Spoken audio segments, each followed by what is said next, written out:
What I didn't vote for in Sandy is because they had included things like a roof for a museum in Washington, D.C., for fisheries in Alaska. It had been loaded up with a bunch of things that had nothing to do with disaster relief. I read the Congressional Research Service report last night. It sounds like that roof actually was damaged by the hurricane, and what happened in Alaska was the result of another disaster. But in any event, during a CNN interview, Marco Rubio got confronted for his hypocrisy.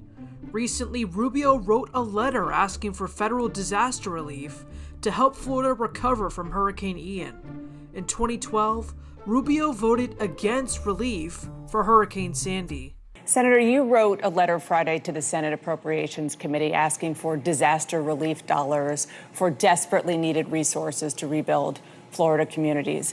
After Hurricane Sandy hit northeastern states in 2012, you voted no on a $50 billion relief package. I know you supported a smaller version, but why should other senators vote for relief for your state when you didn't vote for a package to help theirs?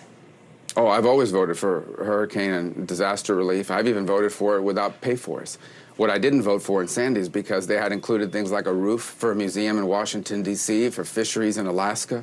It had been loaded up with a bunch of things that had nothing to do with disaster relief. Sandy, unfortunately, they loaded it up. They really did, with a bunch of things that had nothing to do with Sandy. But I voted for every disaster relief package, especially that's clean, and I'll continue to do so. When it comes to Florida, I'll do that again, and we'll make sure that that package is clean and doesn't have stuff for other people in there. I read the Congressional Research Service report last night. It sounds like that roof actually was damaged by the hurricane, and what happened in Alaska was the result of another disaster. But in any event, my question is about the future. Are you telling me that if Hurricane Ian relief contains anything that smells like pork, you'll vote no? Sure. I'll fight against it having pork in it. That's the key. Rubio didn't fight for anything. In fact, he didn't bother to show up. The Florida senator was not present for a vote on a Senate stopgap bill, which would have kept the government funded through December. The bill included $18.8 billion to help states with natural disasters. Other Florida Senator Rick Scott voted against this legislation. Well, I've supported disaster relief. And look, everything you do, you'd love it to be paid for. But, you know, we have committed, we've made commitments that we're going to help our families, our businesses, our states and local governments. And as federal government, we need to do our job. Now we got to watch how we spend our money.